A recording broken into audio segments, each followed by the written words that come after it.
Bonjour les auditeurs. Nous sommes en enseignement technique et professionnel, précisément en génie civil. La spécialité du jour, c'est plomberie sanitaire, niveau CAP. Matière, technologie de spécialité. Titre, les lavabos. Présenté par M. Brahima Tunkara, formateur au CFPSK.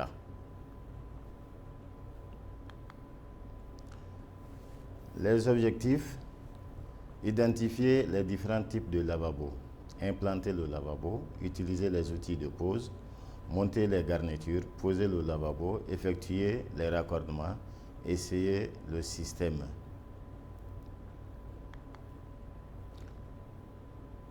Définition: les lavabos sont des appareils sanitaires qui ont pour fonction de recevoir, conserver et évacuer les eaux de lavage du haut du corps, c'est-à-dire le visage, la bouche et les mains.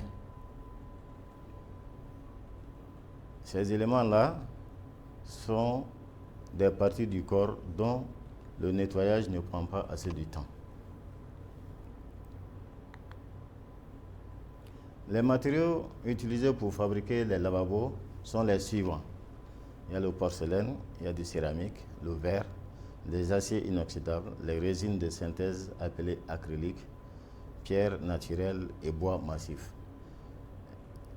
Et effectivement, lorsque vous regardez très bien, résine de synthèse, et j'ai écrit devant acrylique.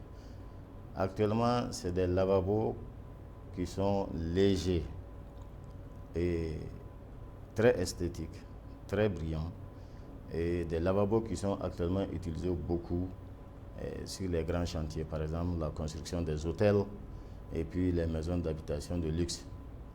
Bon. Maintenant, quant aux lavabos qui sont fabriqués en pierre naturelle ou en bois massif, ça c'est beaucoup plus artisanal.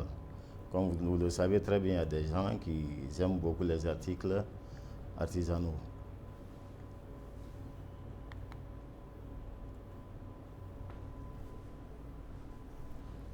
On distingue principalement trois types de lavabos. Les lavabos sur colonne, c'est des lavabos qui sont très jolis avec un cache-siphon. Les lavabos suspendus, fixés au mur avec ou sans cache-siphon. Les lavabos encastrés dans du meuble ou dans un ouvrage de maçonnerie ou posés sur ceci. L'image suivante va vous montrer les différents types de lavabos. Vous voyez, ça c'est un lavabo sur colonne. Vous voyez la colonne. Vous voyez la colonne. Vous voyez la cuvette du lavabo. Et vous voyez la robinetterie qui est montée dessus. Donc ça c'est le lavabo sur colonne. Et l'autre maintenant qui est là, ça c'est un lavabo qui est suspendu. L'avantage des deux, c'est que ce lavabo qui est là, suspendu, le dessus peut être nettoyé. Ça ne pourrait pas être une réserve de microbes ou bien une réserve de saleté, des ordures. Vous voyez le troisième qui est là, ça c'est des lavabos, mais appelés aussi vasques. Une fois qu'on encastre un lavabo, on ne l'appelle plus lavabo, on l'appelle vasque. Quand c'est dans le meuble, on dit vasque encastré. Maintenant, vous voyez les vasques, il y a des vasques qui sont encastrés dans le meuble, qui est là. Et il y a des vasques aussi qui sont posés sur le meuble. Voici le meuble ici, et le lavabo est posé dessus. Ça, c'est vasque posé sur meuble. Donc, voici les différents types de lavabo que je viens de vous présenter.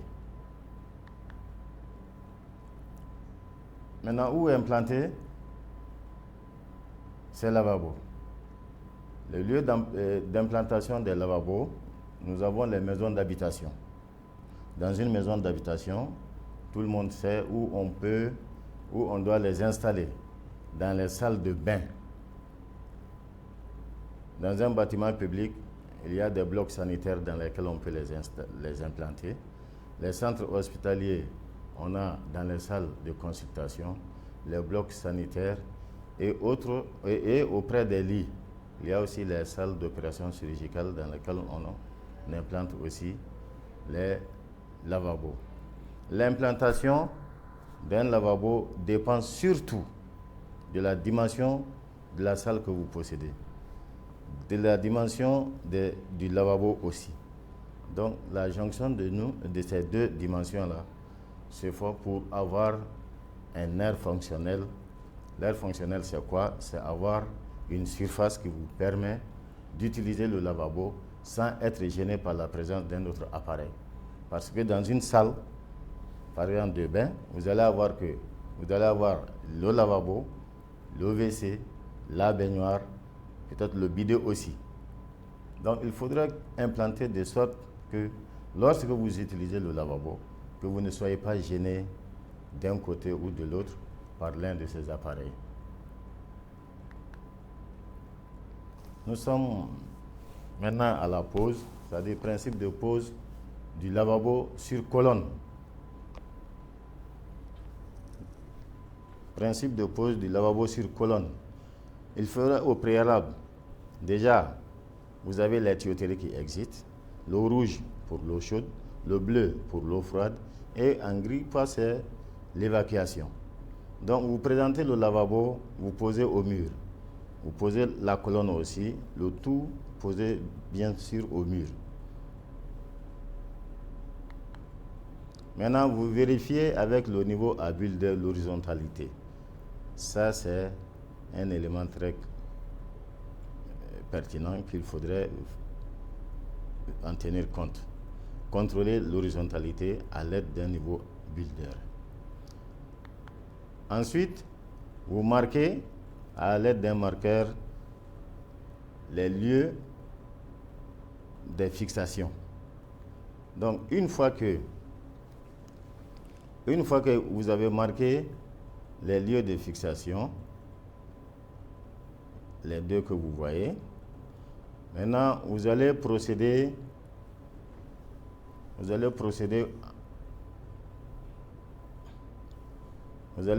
au perçage.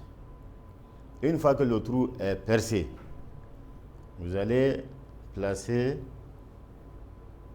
enfoncer la cheville dans le trou. Une fois la cheville est enfoncée dans le trou, vous allez maintenant visser les deux vis qui sont là, une vis et la seconde là voici,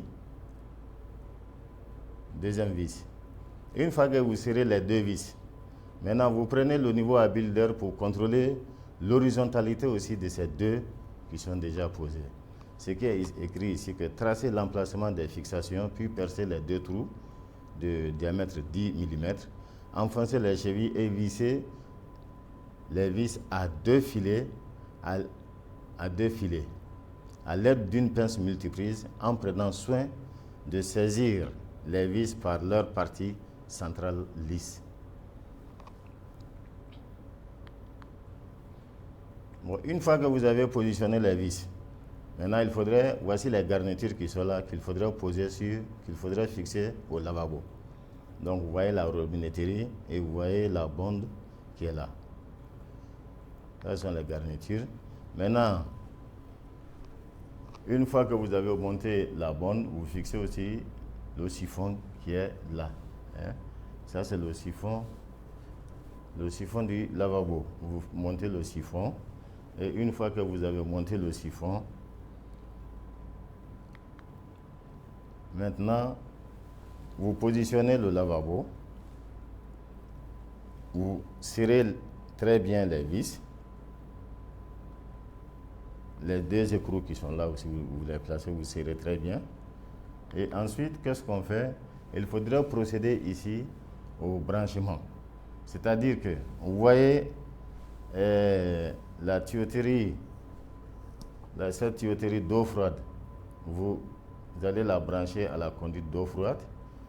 Cette tuyauterie qui est en rouge, qui représente l'eau chaude, vous allez la brancher au tuyau d'eau chaude. Et puis maintenant, le siphon qui est là, vous allez brancher le siphon au tuyau d'évacuation. Le siphon a le même diamètre que le tuyau d'évacuation, diamètre 32.